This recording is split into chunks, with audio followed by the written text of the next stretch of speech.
So hello everybody, my name is Sandrine Salerno, I'm director of SFG. Very pleased to have you with us this webinar lunch with two special guests, Dorothée Baumann-Pauly, which is a professor at the University of Geneva, and Lilac Trabelsi, working with Dorothée on a survey that, on few survey actually, that they will present you in a few minutes. I will give the floor to Doro. Dorothée will talk a little bit about the Center for Human Rights and Business, what they do at the university. Maybe a few words about SFG. SFG is a non-profit organization working on sustainable finance, first organization in Switzerland 12 years ago, working on that field. And today we will have that talk with Dorothée and Lilac. The idea for you that are attendee is not to use your camera and to put your mic off. At the end of the presentation of Lilac, we would like you to interact, to ask many questions. Also, if you have an argument or a remark on the work that the university did, the idea is really to be interactive. So we're going to start. I'm going to give the floor to Dorothée Baumann-Pauly, which is a professor at the University of Geneva.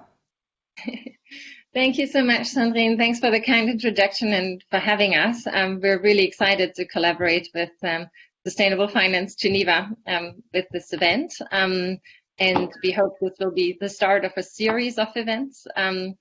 I've come to Geneva only in 2019, and I thought I'd use the opportunity to say a few words about the Geneva Center for Business and Human Rights, because you may have never heard of this institution before.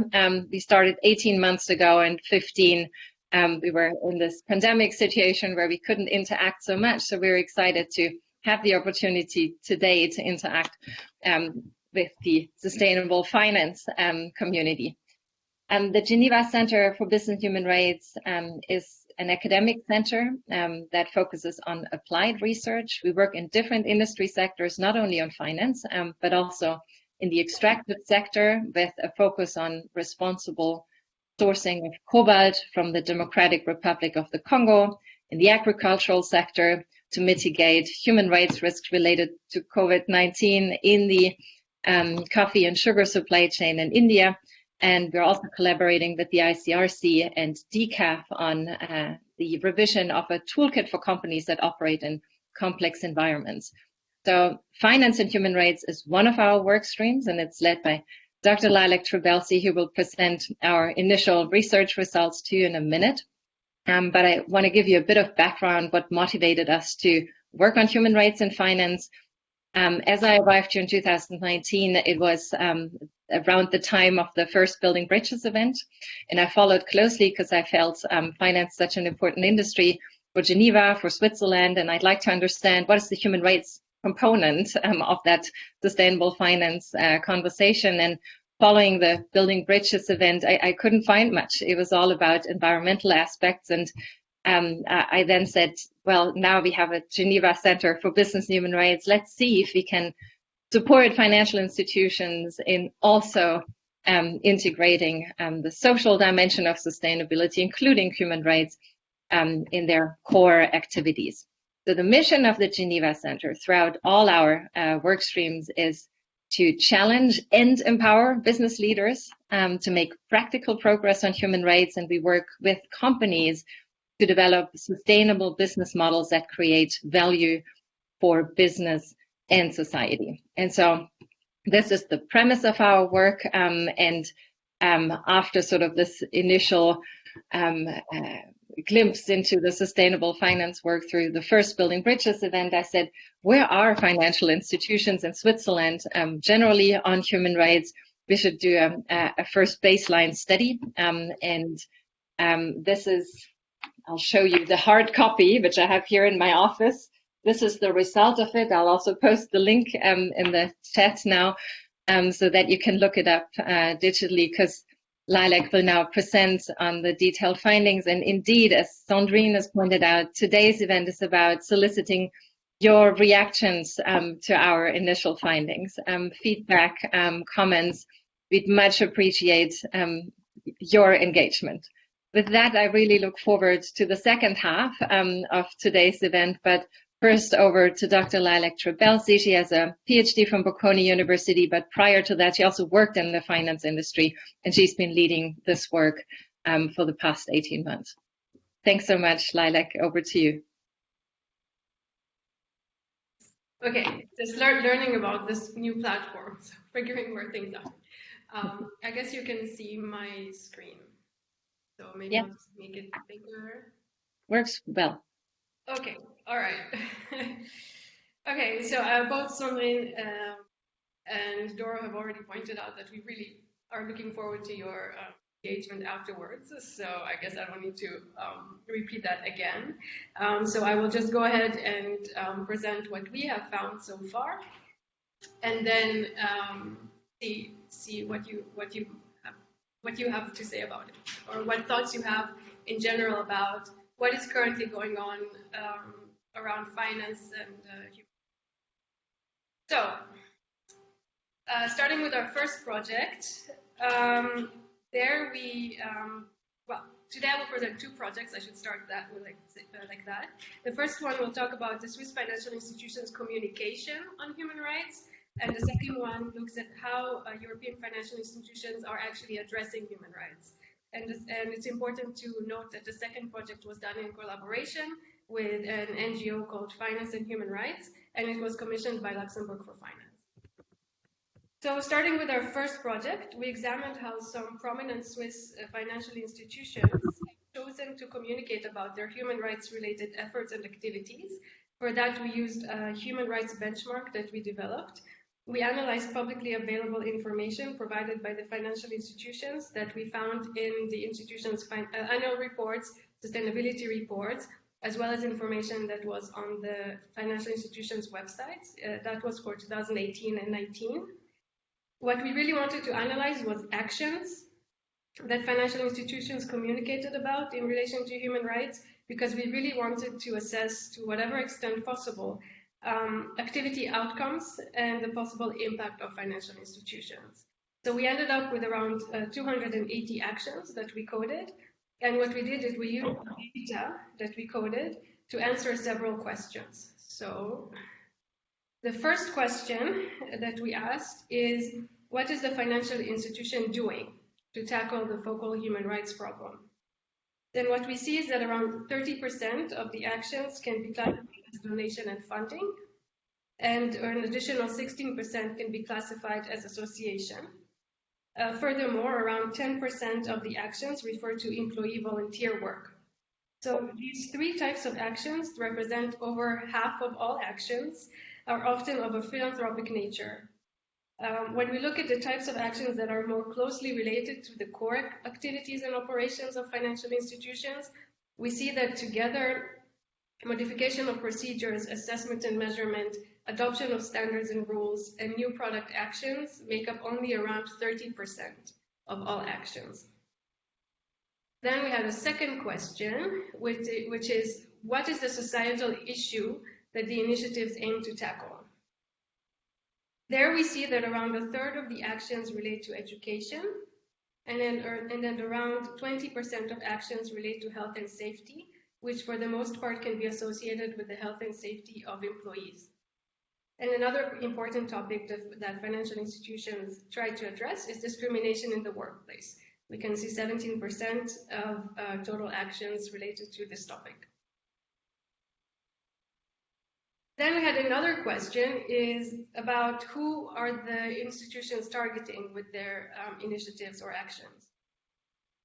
So in line with the previously identified philanthropic nature of many of the actions and the strong focus on education and health and safety, we see that over half of the actions are targeting local communities, society at large rather, whereas around a quarter of the actions are targeted at employees. And we have only a very small percentage of the actions that target any of the other stakeholders, and that includes customers and suppliers. And we had a final question for this project. We wanted to know whether the input and or output of the actions were quantified. And as you can also see on the slides, only around 10% of all action descriptions include an indication of the input that was provided by the financial institutions, and only around 1/4 of the action descriptions included some kind of indication of the output that resulted from the actions that were taken. So for this project overall, our analysis suggests that many of the actions that the institutions have been taking in relation to human rights are of a philanthropic and educational nature, and that they're often aimed at local communities and society at large, to a smaller extent also employees, who benefit from educational and health and safety related actions. But importantly, based on this study, for the most part, the actions do not relate to the core business activities of financial institutions, which is where we believe they can have the greatest impact.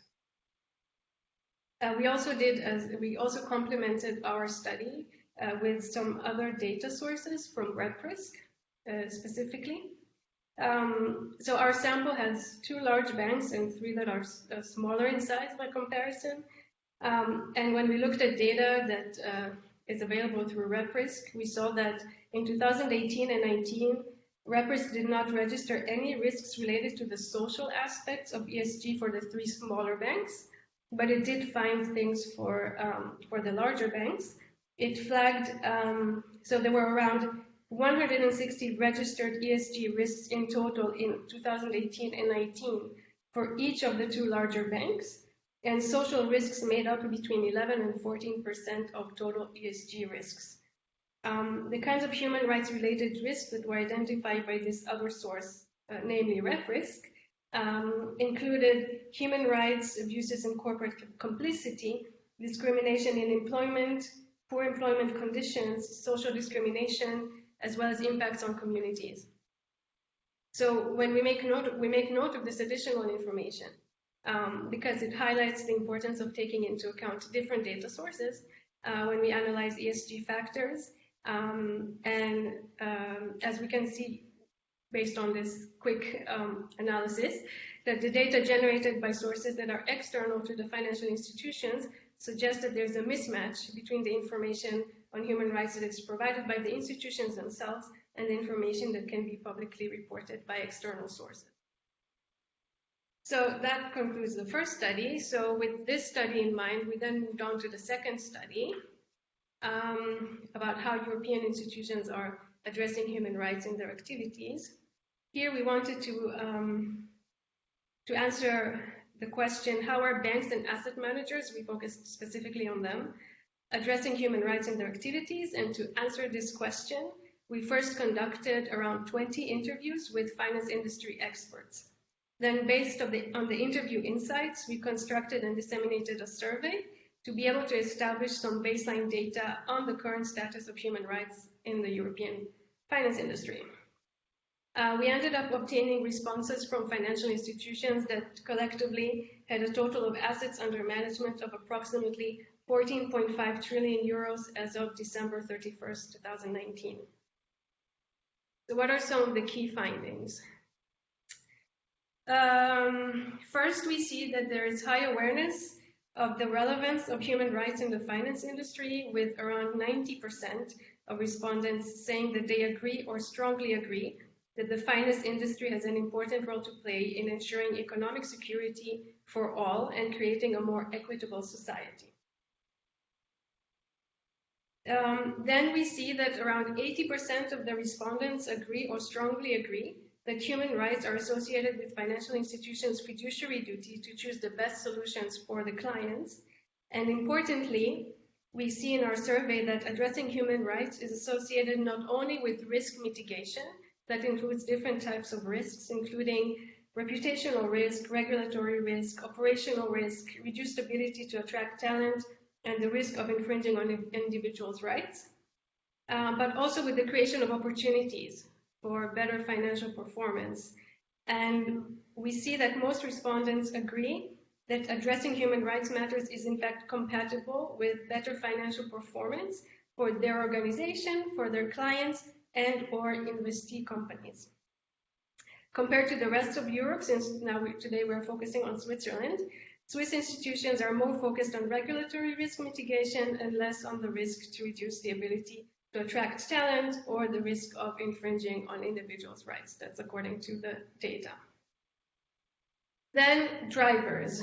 So we see that the main drivers for addressing human rights are expectations from clients and employees, alongside broader societal expectations. We make note that competitive pressure, media actions, and actions of industry trade associations do not seem to be important drivers. Swiss institutions in particular are more driven by clients and less by employees and broader societal expectations when we compare the Swiss institutions' answers to the rest of the European respondents. Now, regarding regulation, so we already saw before that the finance industry acknowledges that it has an important role to play in addressing human rights, but it also sees governments as key players in advancing human rights matters. And respondents believe that respect for human rights should not be left to voluntary initiatives alone, and that governments should set clear legal standards. In terms of analyzing voluntary frameworks, we saw that in our data, Swiss institutions are less likely to rely on their own organization's human rights policy compared to European counterparts. Moving on, we see that human rights are often addressed at top levels of the organization, but of course there are some remaining obstacles. When we asked what is preventing financial institutions from further engagement with investee companies in particular, respondents selected lack of human resources, time, and trained analysts as the top 3 obstacles. Swiss institutions put a bit more emphasis on the lack of trained analysts compared to the others. When we look at clients, we see that again, we have lack of time and human resources as selected obstacles, together with lack of organizational knowledge. Swiss institutions place a relatively stronger emphasis on the lack of organizational knowledge, time, and lack of trained client advisors this time. We see that in general, financial institutions are taking less into account human rights when working and engaging with clients than they do with when working and engaging with investee companies. Okay, so what is needed according to our respondents to move forward? What would they need to better address human rights? So half of the respondents say that they would need better human rights data from companies. And another important factor is the need for a clearer understanding of what is actually expected of financial institutions. Our report also includes some recommendations to different actors in the ecosystem. Of course, starting with financial institutions, we believe it would be good if they could allocate adequate resources to manage human rights, invest in building expertise, and assign clear responsibilities for addressing human rights throughout all levels of the organization. Of course, it would be good if they could continue including and further integrating human rights considerations in decision-making processes. And those who are in the EU more so than the Swiss ones at the moment, but anyway, there is a need to strengthen the reporting on human rights in light of upcoming regulations. And then we also thought to link financial institutions and trade bodies, and we recommend that they collaborate together to work towards the adoption of industry standards. And in general, we think it would be good if trade bodies could take on a more active role to ensure that human rights matters are adequately considered in the public debate and their members' operations. For lawmakers, of course, we think it's good what they're already doing, but they could step up efforts to advance regulatory processes that are already underway to create consistent regulatory standards at the European level, and regulators should continue encouraging financial institutions to develop industry-specific reporting frameworks that would best fit the need of the industry. Companies, of course, should do what they can to provide useful data useful and meaningful data on risk exposure and management capacity relating to human rights, and if clients could push more and ask more about products that also include human rights considerations, that could also be helpful, we believe. So this is what we have, and we would like to open up the floor to you and hear from you what your perspectives are on what's currently going on, what are some opportunities, what are some challenges, if you've seen some best practices that you would like to share, or maybe not best practices, but good practices that you would like to share. And in general, where are we heading? So maybe I will stop sharing if I figure out how to do that. But I don't know, maybe Sandrine or Doro could maybe just take a look and see if someone is saying something in the meantime, because I'm trying to figure out.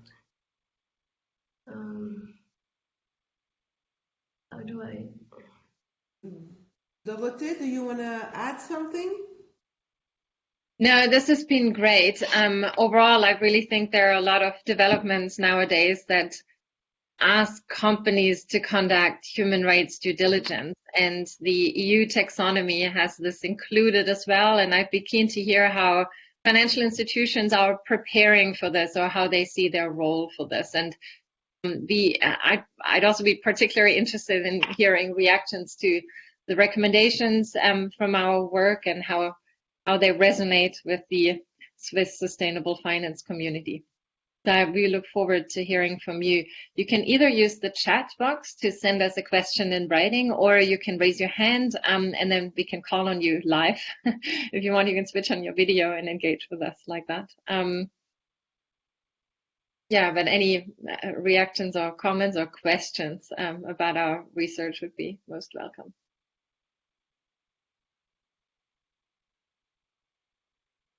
Or share experiences. What's happening at your, or either your own institution or institutions that you know of. How are they addressing human rights? Or simply what motivated you today to come to join us today? Why is this topic intriguing to you?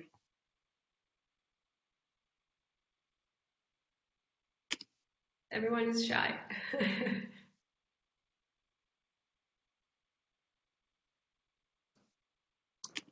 Hello, do you hear me? Yes. Yes, hi. Voilà, c'est moi. C'est bon? Vous m'entendez? Yeah, perfect. Okay, bonjour. My name is Pascal Bester from Credit Suisse Geneva.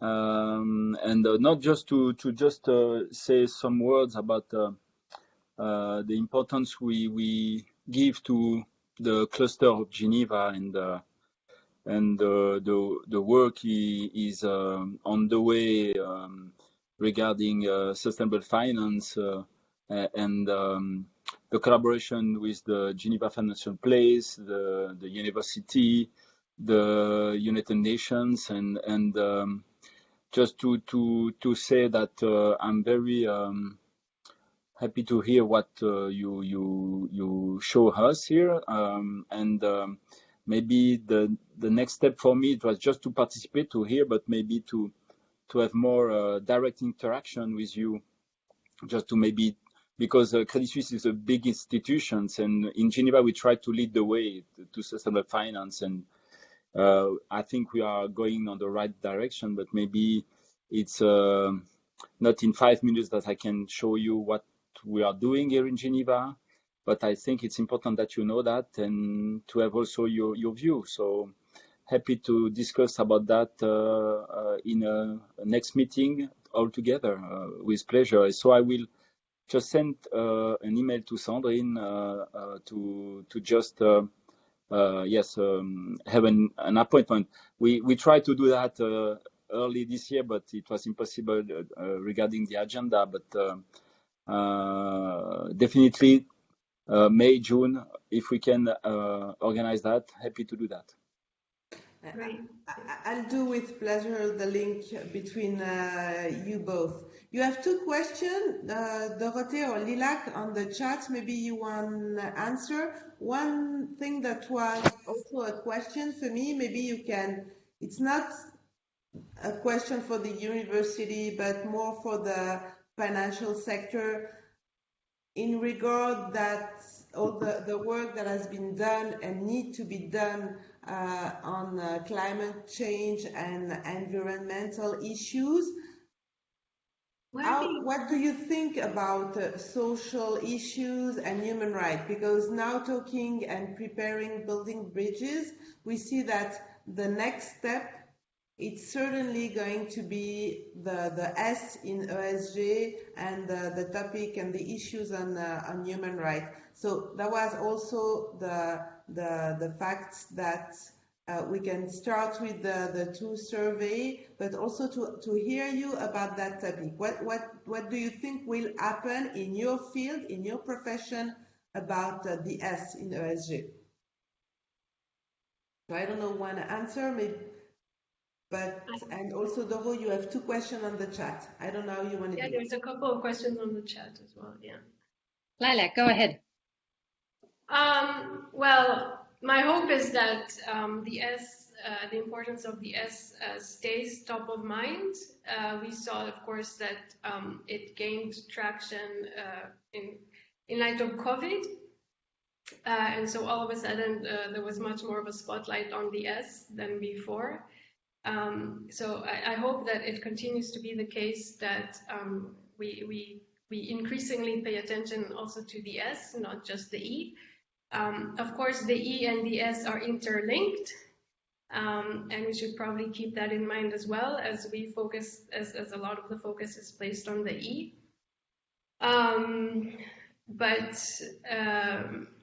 Yeah, generally, I mean, it's still the case that it's still much easier to have a concrete notion of E measures compared to S measures. So it's still the case, even if we have increasing awareness of the S, it doesn't change the fact that it's much more difficult to measure still.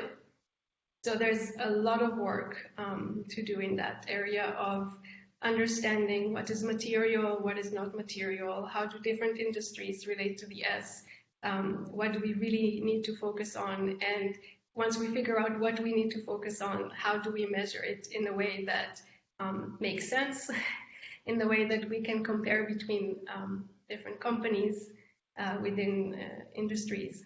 So that's my perspective for the moment. You have many questions on the chat. Maybe you want to answer, Doro or Lilac, and you have also Pauline who raised the hand. Yes, I saw Pauline before. Well, maybe I can answer and then Doro can answer. Yes, I will compliment. Go ahead. Well, in terms of the RBI vote, so we actually closed our survey before the RBI vote took place. So in that sense, it didn't impact our findings. Well, we didn't know yet what would happen with the vote when we asked respondents to complete the survey. But it's clear that even if the vote didn't pass, that there were many supporters of this initiative, right? In terms of the popular vote, it passed. It's just that the cantons there weren't enough cantons, and also there's still a counter proposal.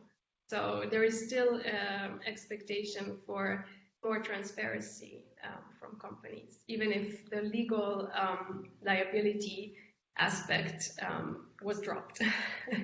I don't know if Dora wants to add something about the RBI.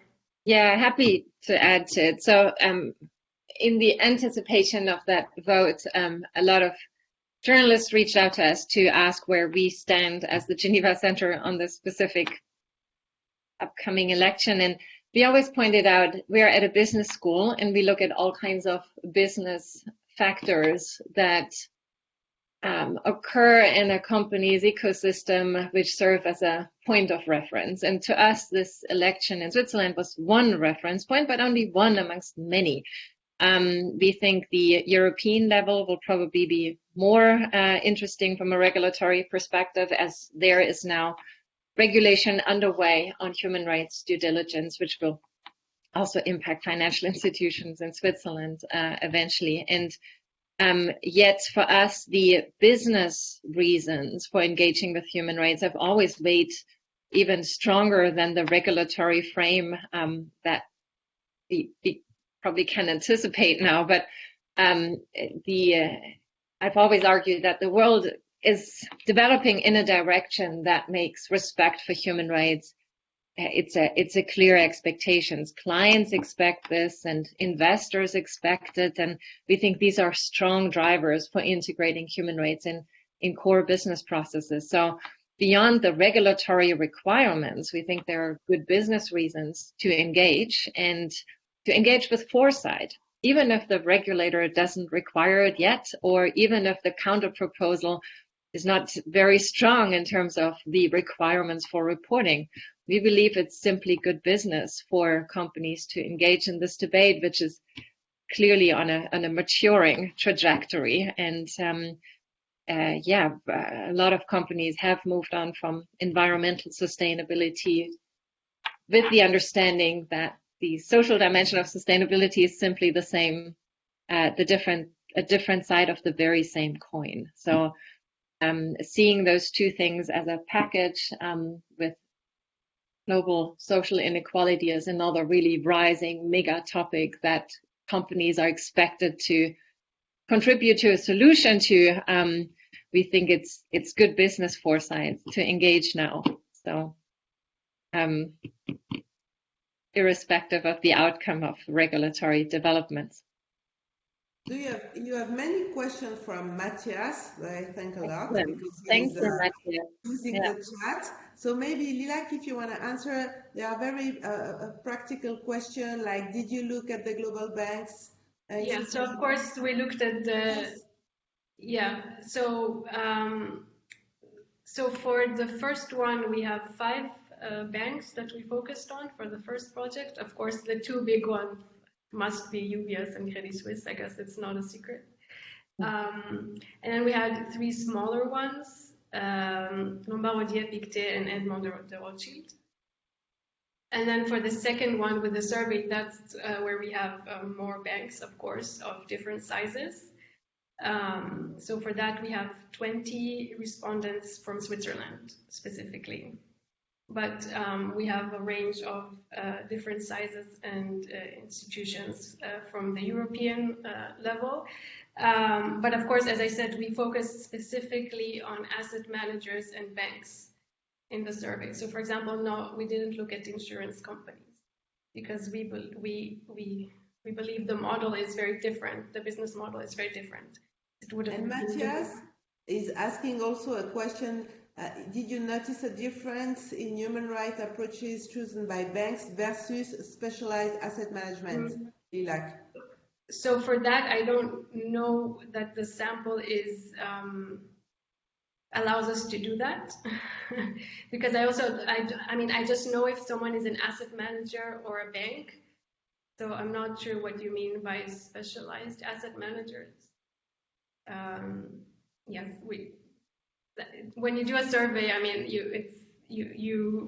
we of course we wanted to ask for more information, but we also needed to keep it to a length that that people would be comfortable with. But I think maybe also Doro has probably an interesting point of view on how the NGOs fit in promoting sustainable finance. I mean, my personal sense is that in the past they were pushing more. Their presence at least was felt a bit more. They were really kind of driving this idea that there's wrongdoing in the world. But now with the additional actors pushing, like Dora was saying, like the clients and the investors and the regulators, maybe the importance of the NGOs is a bit less. But I don't know, that's kind of my sense. I don't know if Dora has a different I think you're right in that. I think they remain immensely important. But indeed, in terms of raising awareness, and this is what NGOs, like campaigning NGOs, are particularly strong at, I think we've now reached a level of issue maturity where further raising awareness is almost not necessary. Yet now we have to move on to the implementation, and this is where I hope the Geneva Center is an institution better positioned than any NGO to support companies in the development of very practical solutions and implementation approaches. There's one question, and I'll transition to that.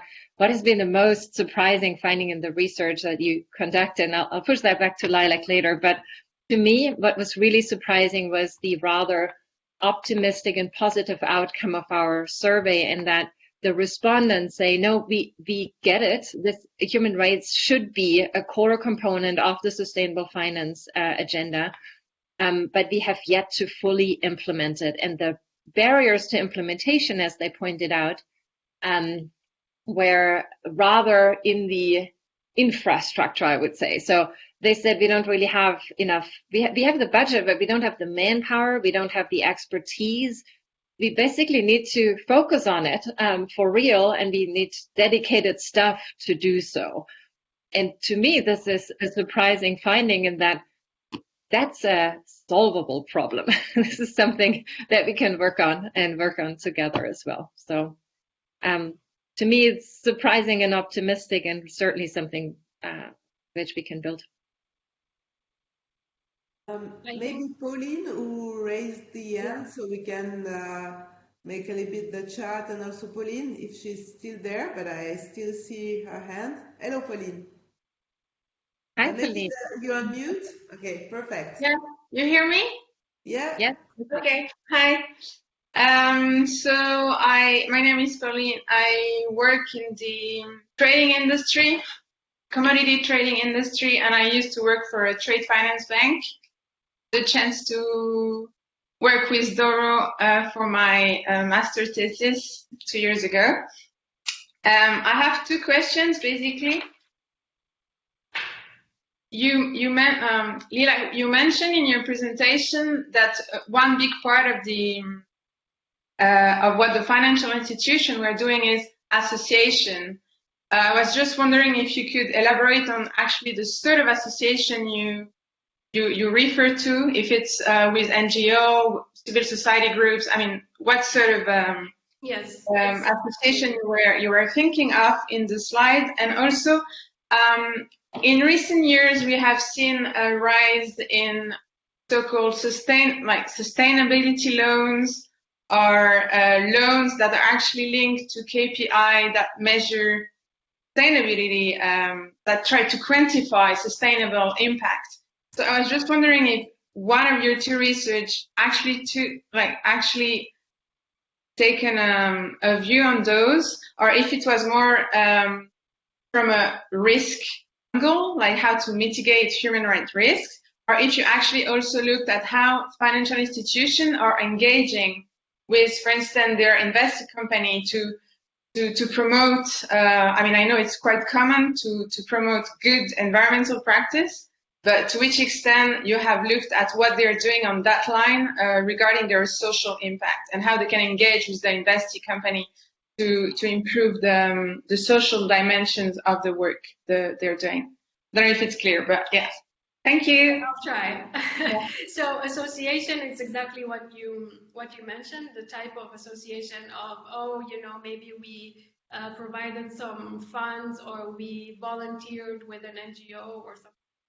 So that's why I also put under philanthropic activities, because it's not related to the core activities of the financial institutions.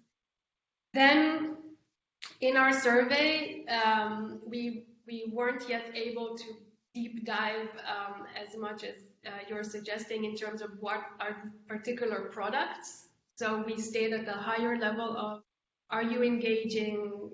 Yes, no, why not?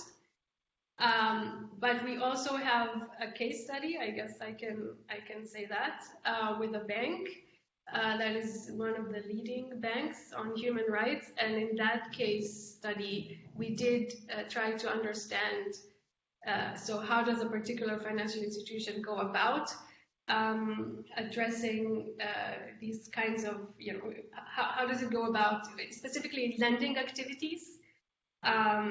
So what kind of leverage might they have? How do they deal with clients when issues arise? So that was our opportunity. So that's one thing that we have done and are about to complete, this particular case study.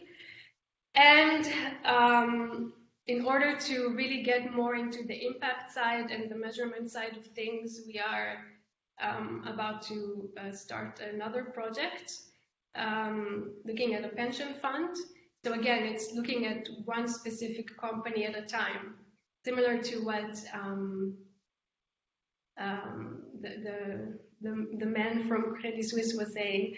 At some point, you need to go to the individual company level to really see what is going on inside that company to better address the specific needs.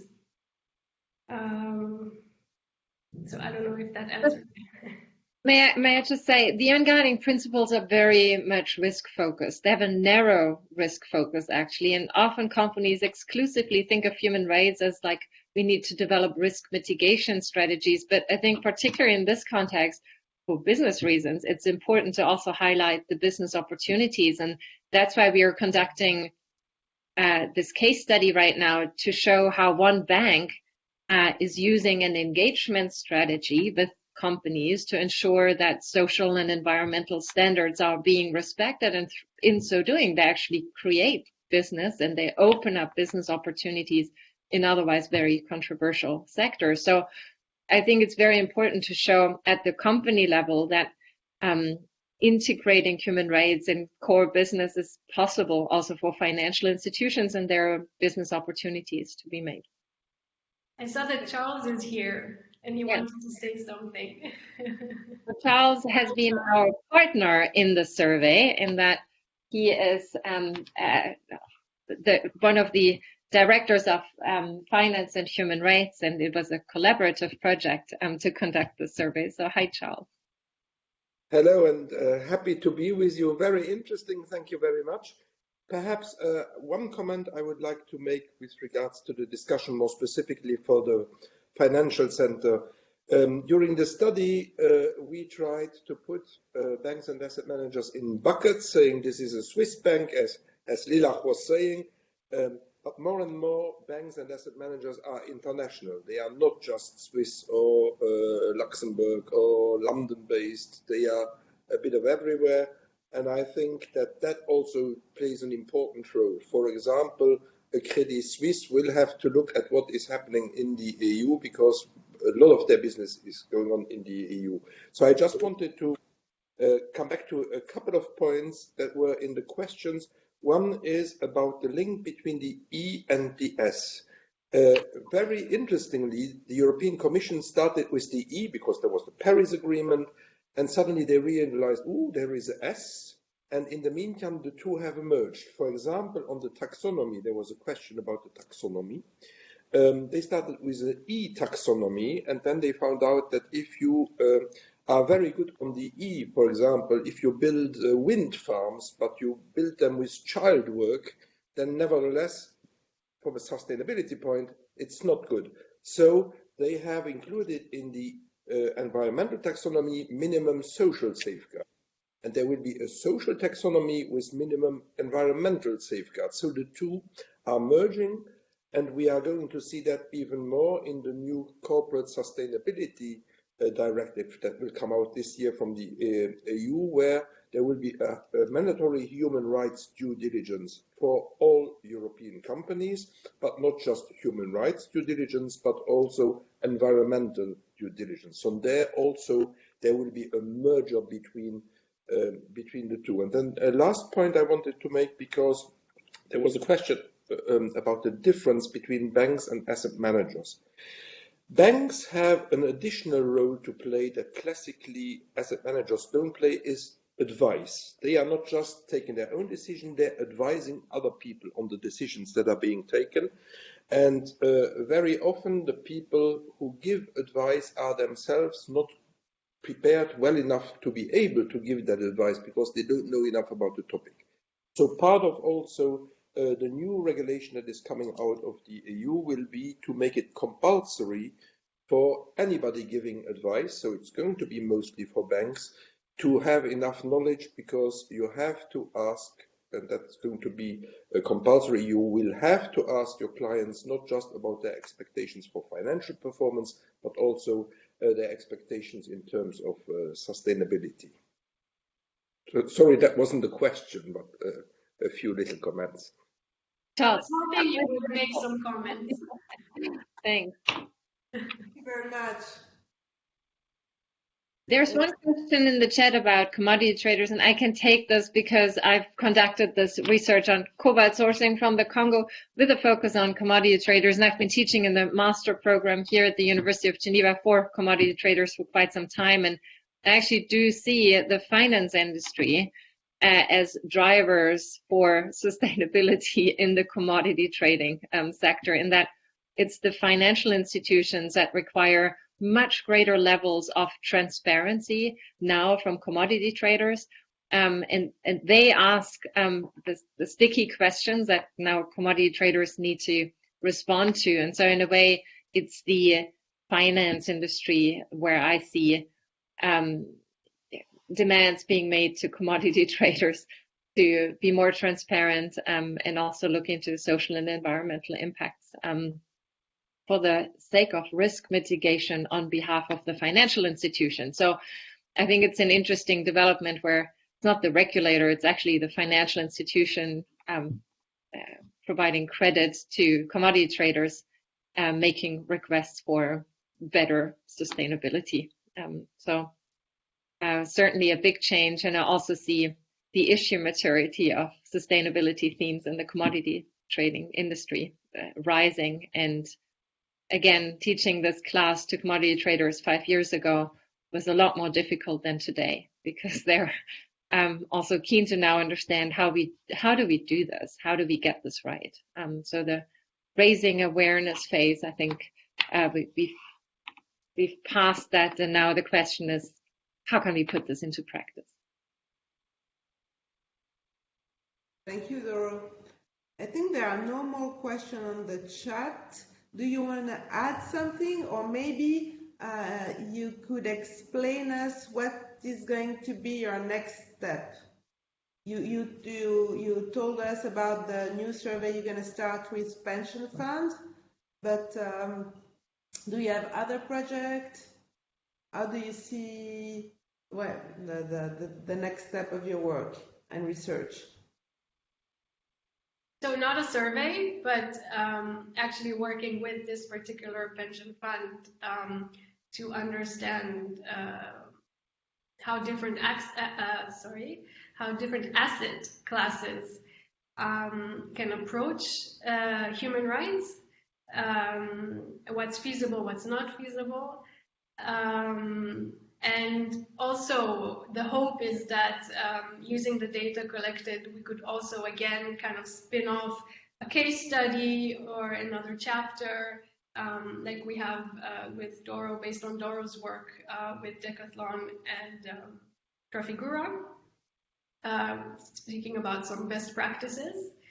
But this is really just starting literally this week. I had a 7 a.m. meeting this morning about this.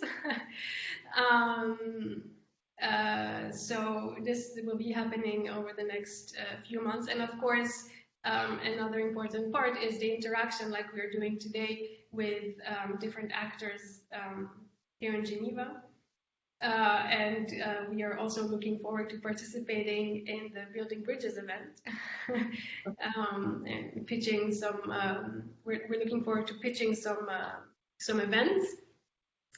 I don't know if Dora wants to speak more about her idea for that, or. Yeah.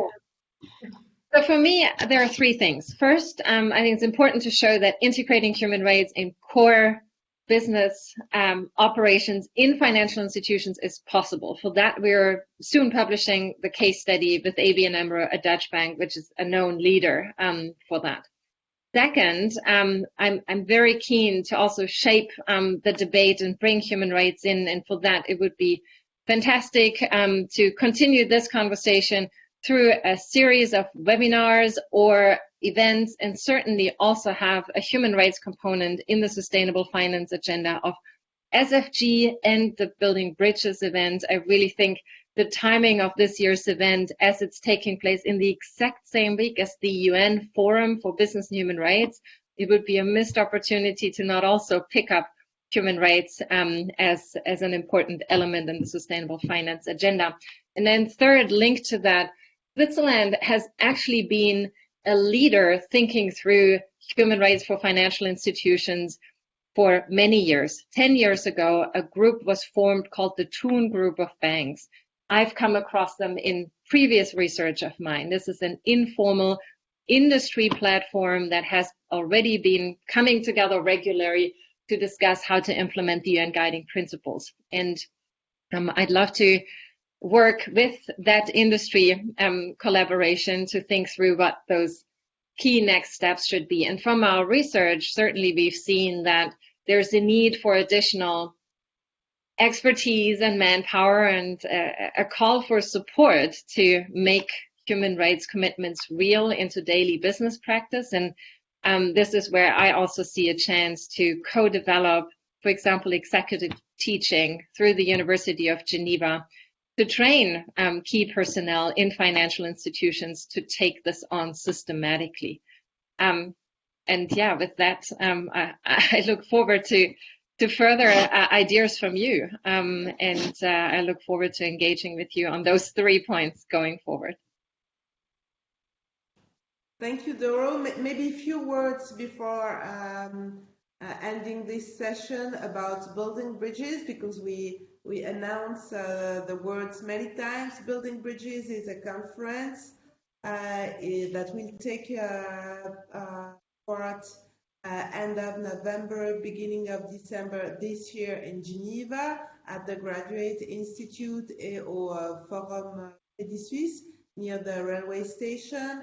It's 1 week. First of it, it's a community, so you can visit the website of SFG and we will launch actually on Thursday the event, so stay tuned. So it's a conference which is a Swiss conference, but also an international conference on sustainable finance, and a summit will start the conference the 29th November, a Monday, and then you have 3-4 days of talk, panel, discussion about the different issues of sustainable finance in Switzerland, but obviously, because we are in Geneva, how to link the world of the financial industry with the work of the 17 SDGs held by the United Nations. So if you want more information, please go on the website of SFG. And thank you very much for your question, Dorothée, Lilac, for your research, for the talk of today. And I hope we'll meet collectively soon for another debate or discussion. Bye-bye. Have a nice afternoon. Thanks for hosting us. Bye.